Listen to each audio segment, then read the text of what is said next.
ഇന്ന് എന്തൊക്കെ കുക്ക് ചെയ്തെന്നൊന്ന് നോക്കിയാലും. രാവിലെ തന്നെ സാമ്പാറായിരുന്നു. സാമ്പാറിന് വേണ്ടി ഇതേ പരിപ്പ് നന്നായിട്ട് കഴുകി കുക്കറിലിട്ട് കൊടുത്തിട്ടുണ്ട്.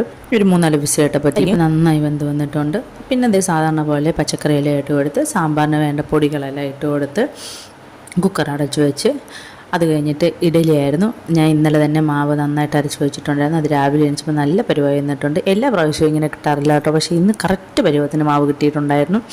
അതിൻ്റെ ഇഡലി പാത്രം വെച്ച് മാവെല്ലാം ഒഴിച്ച് അടച്ച് വെച്ചിട്ടുണ്ട്. അപ്പോഴേക്കും നമ്മുടെ സാമ്പാറിന് വിസിലെല്ലാം വന്ന് തുടങ്ങിയിട്ടുണ്ട്.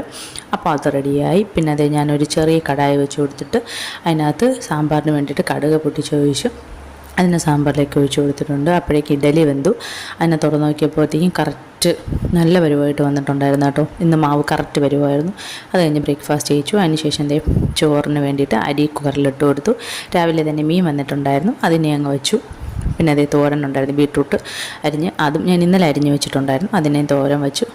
ഉച്ചയ്ക്ക് ചോറ് കഴിച്ചു. വൈകിട്ട് ഒരു കട്ടൻ മാത്രം ഇട്ട് കുടിച്ചു, കാരണം അമ്പലത്തിൽ പോകണമായിരുന്നു. കട്ടനിട്ട് കുടിച്ച് ഞാൻ അമ്പലത്തിൽ പോയി തൊഴുതിട്ട്